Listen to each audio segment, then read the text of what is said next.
দেশের ১১২টি বেসরকারি বিশ্ববিদ্যালয়ের মধ্যে বেশ কয়েকটি স্থায়ী ক্যাম্পাস না থাকা, সনদ বাণিজ্য, ট্রাস্টি বোর্ডের দ্বন্দ্বসহ নানা সমস্যায় জর্জরিত হয়ে ইতোমধ্যেই বিশ্ববিদ্যালয় মঞ্জুরি কমিশনের কালো তালিকাভুক্ত হয়েছে।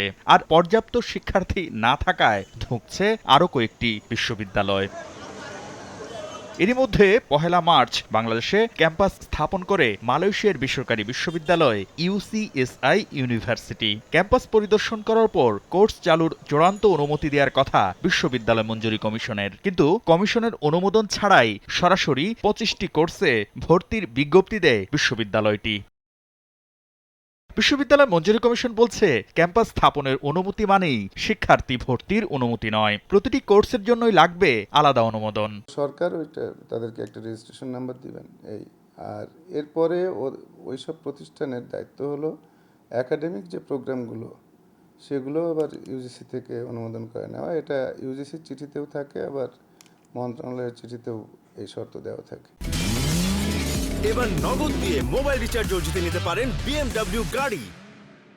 আর দেশের ১১২টি বেসরকারি বিশ্ববিদ্যালয় রেখে বিদেশি বেসরকারি বিশ্ববিদ্যালয়কে দেশে কার্যক্রম পরিচালনার অনুমতি দেয়াকে অযৌক্তিক বলছেন শিক্ষাবিদরা।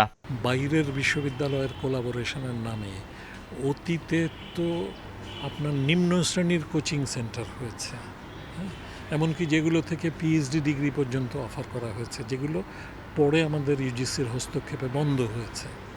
তো এই জায়গাগুলো আবার নতুন করে শুরু করার ব্যবস্থা হচ্ছে।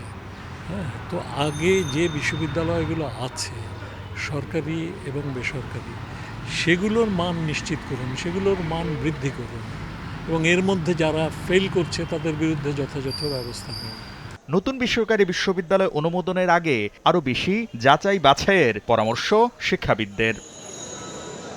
শাকির আহমেদ, সময় সংবাদ, ঢাকা।